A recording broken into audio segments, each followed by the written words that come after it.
sama dengan Serikat Buruh seluruh Indonesia di lahan 1 hektar.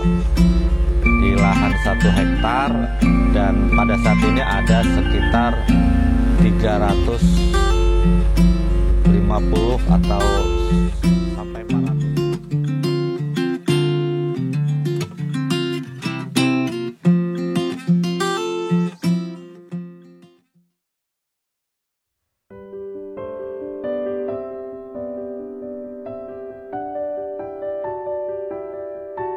Assalamualaikum warahmatullahi wabarakatuh. Bersama saya Trison Jaya. Saya dosen di Universitas Muhammadiyah Tangerang dan Universitas Muhammadiyah Banten. Pada saat pandemi memang membuka usaha dan pelatihan budidaya ikan lele.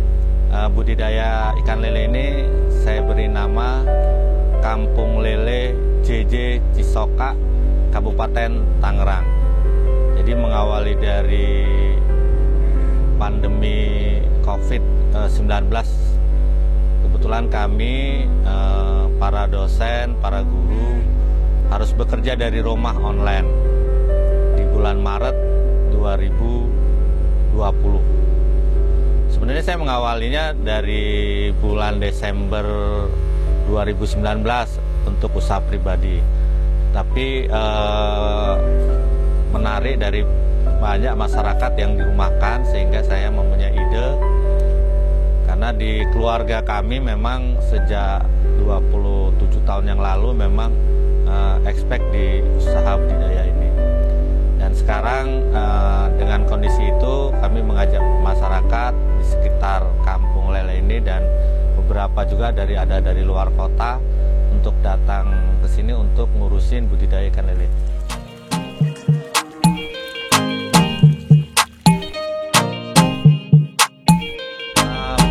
Budidaya ikan lele ini bekerja sama dengan Serikat Buruh seluruh Indonesia di lahan 1 hektar.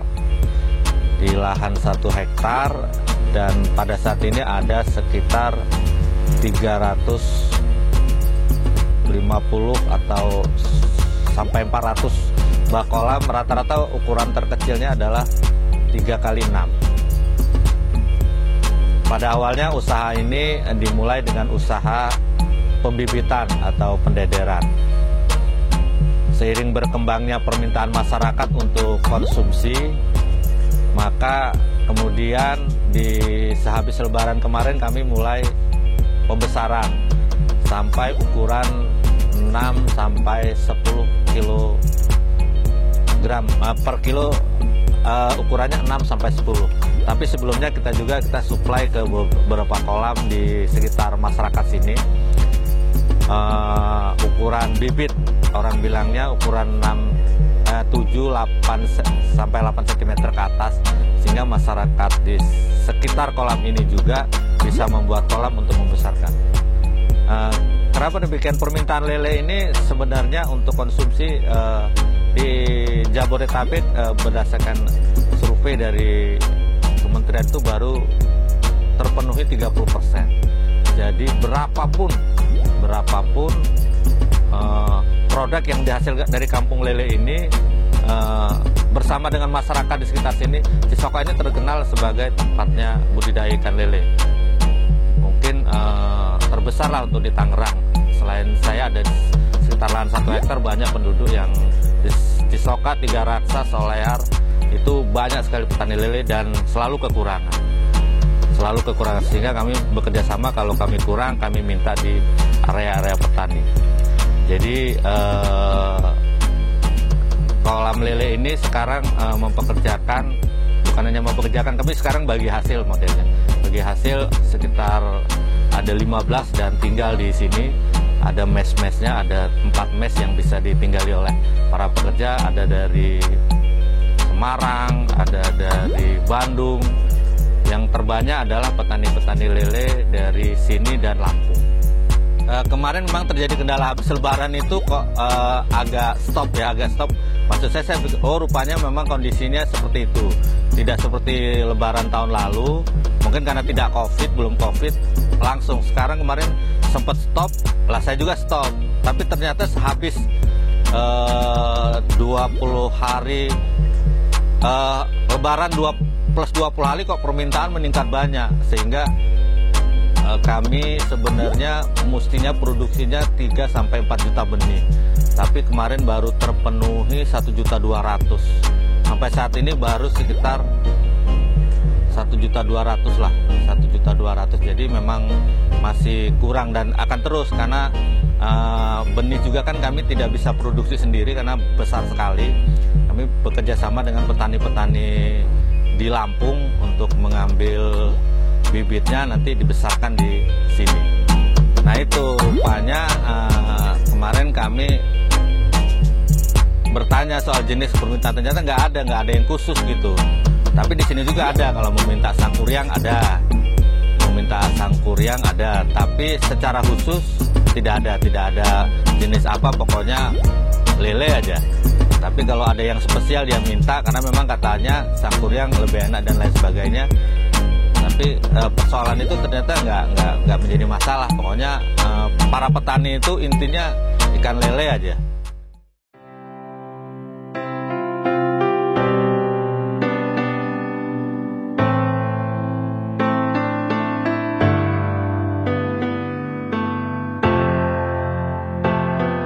Keluarga saya ini sebenarnya keluarga lele, tapi dalam konteks kecil, karena paling 30 kolam.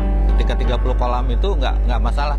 Ternyata waktu ratusan dengan memanage banyak orang, ya masing-masing kepala pekerja itu beda-beda. Jadi dalam penanganannya sebenarnya intinya itu aja. Kalau SOP-nya sebenarnya udah standar lah. Kemudian kemarin kita terjadi masalah dari pembenihan sajalah, dari ukuran 0 sampai ukuran 2-3 cm itu nggak masalah. Kemudian terjadi masalah di ukuran 3-4. Yang kedua, memang terjadi karena ini tebar padat ya, tebar padat, satu kolam itu kita isi 20.000. Ini sedang dicari permasalahannya, ada hilangnya itu sampai 30-40% di kemarin. Tapi kami udah berkonsultasi dengan beberapa pihak, dan ada probiotik juga, dan alhamdulillah sekarang sih kami sudah menemukan sendirilah probiotik itu yang tingkat kematiannya rendah lah. Apalagi untuk pembesaran. Kalau pembesaran itu tingkat kematiannya bahkan hampir paling 10% lah sampai panen 3 bulan. Nah itu probiotiknya ada di kami, dan harganya mungkin lebih murah dari pasar-pasar umum, dan ada coaching lah, ada pembinaan bagaimana menggunakan probiotik, dan kolam tersebut masyarakat yang membeli probiotik kami jaga sampai panen. Nggak sekedar kami jual terus kami tinggal, nggak, kami jaga. Kalau ada masalah, ada penyakit segala macam, tim kami akan datang ke kolam orang yang membeli probiotik tersebut, dan akan kami lakukan pembinaan agar ikannya tidak mati. Saya hanya membayangkan saja, misalnya dia punya modal 20 juta, bikin kolam, beli bibit, mati semua kan. Nah itu nggak, saya di tim kami nggak terjadi seperti itu. Masyarakat yang membeli bibit dari kami garansi insya Allah sampai panen kita kawal. Kalau masih sekitar Cisoka, Tiga Raksa, Solear sama Jambe lah. Tapi kalau udah luar kota seperti Serang segala macam, ya terlalu jauh. Jadi insya Allah yang membeli di sini. Jadi di sini saya anggap bukan sekedar mereka beli kita lepas, tidak. Pasti kita jaga bahkan sampai panen. Saya hanya membayangkan, saya seorang dosen, orang beli, orang memang mungkin orang di PHK, usaha lele tiba-tiba uang pensiunnya habis. Nah itu mungkin insya Allah nggak terjadi kalau mereka beli bibit di sini.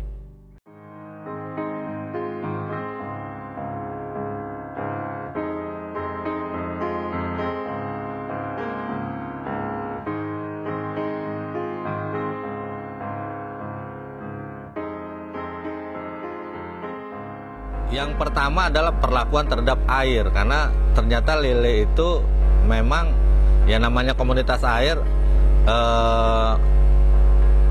memerlukan air yang sehat buat dia, pH-nya lah. Kita juga dulu terjadi masalah karena ini di Tangerang ini saya pikir udah banyak tercemar lah. Waktu di Lampung itu nggak terlalu apa ya, peduli terhadap hal-hal seperti itu. Bahkan murah lah. Tapi kalau di sini sebelum masuk benih itu harus ada perlakuan terhadap air dengan melakukan menjadikan air lah kalau bahasa kita lah, dengan beberapa probiotik. Dan probiotik itu udah kita ciptakan sendiri di sini. Alhamdulillah memang menurunkan tingkat kematian. Itu yang pertama. Yang kedua, pemberian pakan. Pemberian pakan tuh ukurannya harus pas, karena berlebih juga itu amoniaknya naik, dan kita nggak bisa lele itu iseng-iseng, nggak bisa, harus dilihat airnya mungkin per jam, karena ketika amonia naik harus ganti air itu. Jadi berbicara lele itu bicara manajemen air. Nah, yang menjadi kendala di masyarakat itu kadang-kadang airnya sudah rusak, dia hanya bingung aja nggak apa yang harus dilakukannya. Padahal manajemen ikan lele ini saya pikir manajemen air. Selama dia serius, memang harus serius. Orang dulu bilang iseng-iseng 3 kolam ya mati semua airnya. Nggak bisa, lele nggak bisa untuk iseng-iseng walaupun 2-3 kolam, karena manajemennya manajemen air. Dan namanya pakan yang kadang-kadang berlebih itu menjadi amonia, dan itu menjadi racun untuk ikan yang kecil ya. Kalau yang sudah ukuran 8 ke atas mah kematian bisa diukur, tapi ya bisa juga kalau perlakuan terhadap airnya nggak baik, ya ikan segitu pun akan mati.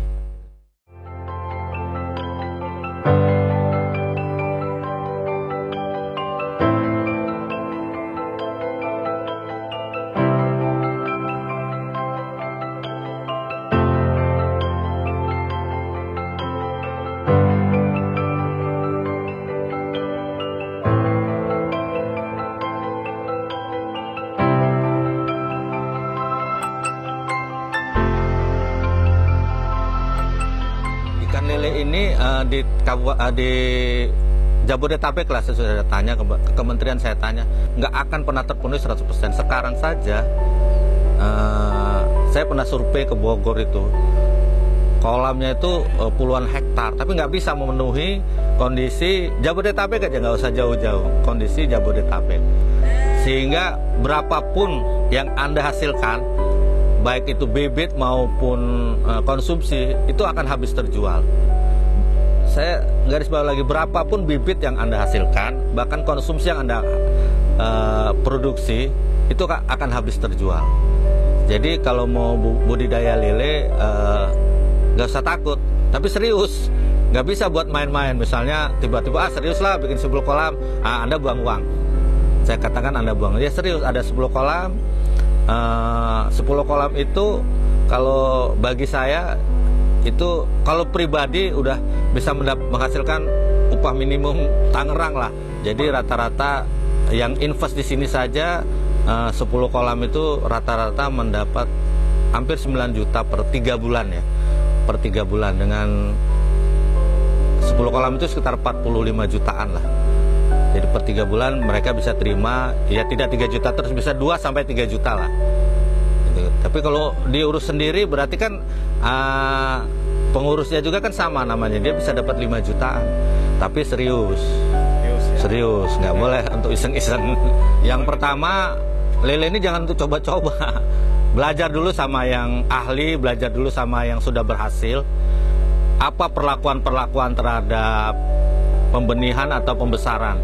Pokoknya jangan coba-coba, karena ini makhluk hidup, persoalan ini makhluk hidup.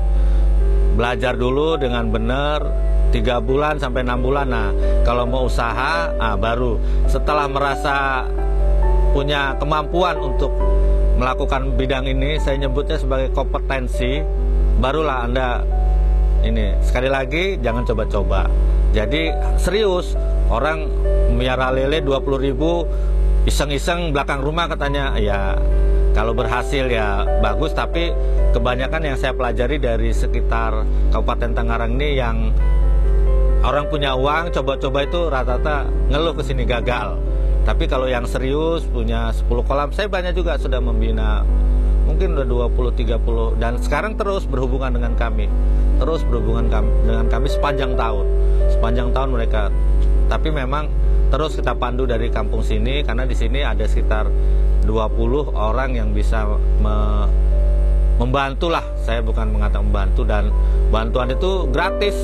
Kalau memang dia bahkan tidak kenal pun kita akan datangi orang itu sekitar sini, dan gratis. Kami punya mitra lah, bilang mitra bukan ya, kita sebenarnya nggak kenal, tapi dia minta bantu apa, ada yang 1 hektar, ada yang 40 kolam ya. Terus artinya bagi saya ketika kita memberikan ilmu itu pasti nggak ada ruginya, pasti nggak ada ruginya. Minggu besok mungkin akan datang beberapa orang yang akan belajar di sini, dan saya tekankan harus, kalau suami tinggalin istrinya, kalau anak-anak harus tinggal di sini minimal, saya katakan minimal 3 bulan, sampai dia benar-benar bisa mulai dari membuat kolam sampai panen. Kita bisa berbagi, kita akan banyak di sini para pelatih-pelatih yang untuk konsultasi, dan Anda yang ingin budidaya lele jangan takut. Kalau memang masih di sekitaran Kabupaten Tangerang, insya Allah kami siap membantu Anda, karena bagi saya berbagi itu tidak melarang. Saat ini saya sedang diwawancarai oleh channel Explore Tangerang. Jangan lupa like and share, karena like and share itu tidak akan pernah merugikan Anda.